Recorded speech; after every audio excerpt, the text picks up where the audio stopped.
President Cyril Ramaphosa has signed a proclamation authorising the Special Investigating Unit to investigate allegations of maladministration and corruption in the affairs of Tshwane Metropolitan Municipality.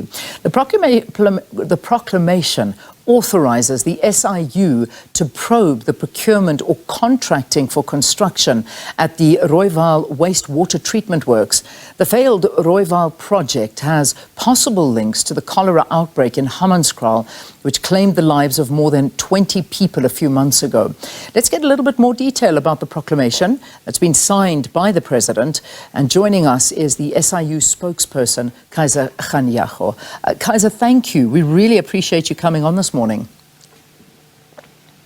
Good morning, Leanne, and good morning to your viewers. So the President has signed a proclamation authorising the Special Investigating Unit to investigate the allegations of maladministration and corruption in the affairs of the Tshwane Metro.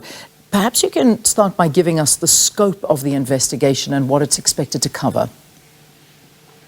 Yes, the scope of the investigation is looking at the refurbishment of that wastewater management plant in Rooiwal. What we are then going to look at is to whether the contract was entered into in a fair manner and whether the people that were given the contract followed the right processes and whether there was any wasteful expenditure that was incurred by the state in relation to the issues that are there in the contract. And it will then range between the 1st of January 2018 up until the date of proclamation, which was Friday the 22nd of September 2023. Yeah, and you know the reality is that this is it's a long probe. I mean, this probe has dated back to as far as January 2018, and according to the proclamation that's published by the Department of Justice and Correctional Services, this is a long-standing issue. But you know, it's taken a while to get to this point.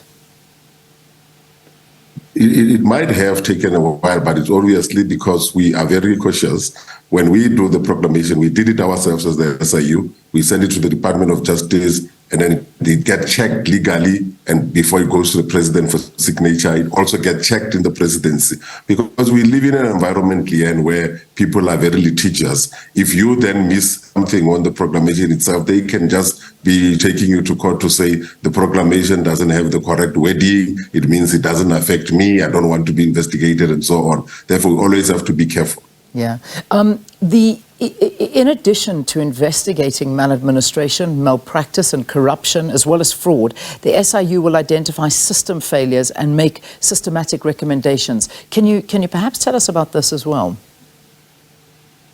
Yes, when we do an investigation, we are of the view that we do not only want to catch the culprits and then recover the money, but we want to also leave a legacy at the institution that we're investigating, where we then say to them, well, how did you get here? And then we then do systematic, we look at the systems and say, these are the loopholes, this is how this thing happened, close these loopholes so that it doesn't happen again in future. That we do as a matter of course in each and every investigation that we do. Yeah. The SIU expected to recover the losses suffered by the municipality from the businesses awarded the tender. Help us here, because we know that this was to the value of 291 million rand for that Rooiwal upgrade. Yes, I think 200 and something million is what was paid. Yeah. The contract was even more than that from what I understand. But the 290 or so million is what was paid. Therefore, we then have to understand what was paid and what was it for. And once we know what it was for, we then check it against the work that has been done to say, is the value that was paid equivalent to the work that has been done? And all of that, if there is a problem with that, then we'll be able to then say, this is what you were supposed to have been paid. This is over and above what you were supposed to be paid. This needs to be brought back. Because from what we understand, the work was done, about 60% of the work was done, but the other 40% wasn't done. Yeah, I mean, when we look at this, you know, I imagine, and perhaps let me ask you this question, is the SIU, will you refer any evidence pointing to criminal conduct it uncovers during investigations with the National Prosecuting Authority for further action? I mean, the reality is we're looking, you know, in the introduction I had said 20 people have passed away. That figure is wrong. I mean, this could be linked. We're not saying it is linked, but the signs are all pointing in the direction of the fact that this could be very much so linked to the death of over 31 people due to the cholera outbreak. No, definitely. We are very mindful of the fact that might be linked. And if in the course of our investigation we find evidence to that effect, we will pronounce on it. And we will then make the referrals that are necessary to the relevant authorities. Yeah. You're also going to look at improper and unlawful conduct by officials and employees, because, you know, this is a big, it's a big problem in this one, because, you know, at the time when Edwin Saudi, his company, was awarded this contract to the value of 290 million rand, the word out there was that they had absolutely no experience in delivering anything of this kind. And then when we look at the situation of the plant now, it's not even remotely finished, and it's causing a lot of problems. What happens to these employees? What happens if they've left the institution?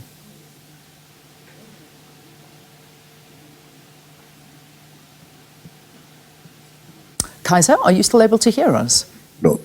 In a case where if the employees have left the institution, we then...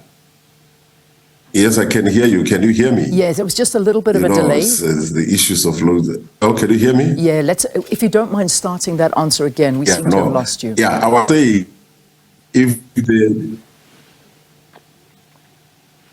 yes, I was saying that in the cases where employees have left the organization, we'll have to, and they are able to cover risks that we need to get from them. We will then get that order from the tribunal and then make it a debt and we go after them, because if they have left or they've taken their pensions with them, they'll leave when we're investigating, we'll block their pension, make sure that when we want to recover, there's something to recover.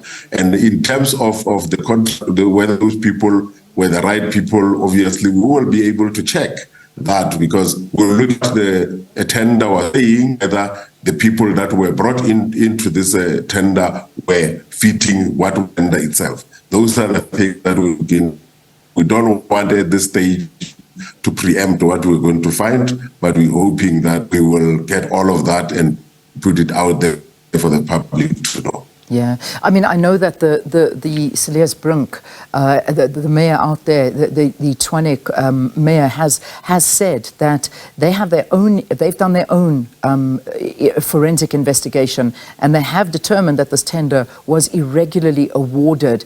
It also failed before the work could be completed. So that is what they've said. Obviously, you're taking all of these investigations into consideration, and will be looking into much work that the city has already done.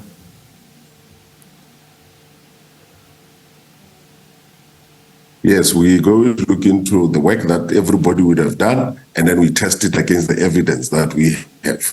And then when we find that correct, then we'll take it further. Only they can do the investigation up to a point. We can take it further and recover money in our own name or the name of the municipality. Or together we can go and get that money back if the need arises. Yeah. In terms of time frames, talk to us. How long do you think that this is going to take you to see some results coming out of this? We're hoping that it will not take us long, because obviously now that we know that the municipality or the mayor is saying they are going to cooperate with us, we hope that they will not give us difficulty in getting the documentation that we need. And we hope that the other people, because other people that are involved here are not in the municipality itself, therefore they will not come with tricks to try and delay the process. But if all goes well, we will then finish it in a few months and make sure that the recommendations are out there. But obviously people know that we do not wait for the end of the investigation. If there are outcomes in between, we implement them and move forward.